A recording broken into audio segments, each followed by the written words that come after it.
Shopping అంటే ఆడవాళ్ళకి హుషారొచ్చేస్తది. అది గూడా చీరలంటే మరీ ఇంకా హుషారొచ్చేస్తది.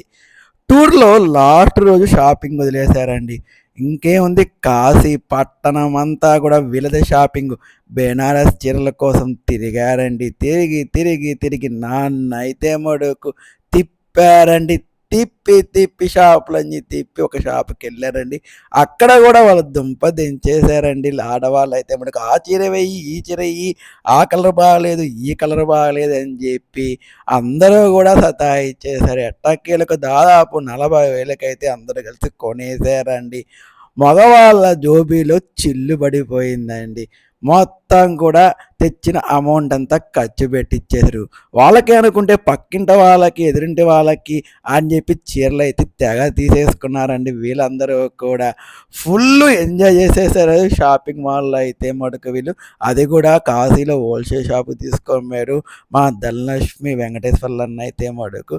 ఇంకేముంది తక్కువ రేటు కదా అని చెప్పి ఎక్కువ బట్టలు తీసేసుకున్నారు వీళ్ళందరూ కూడా.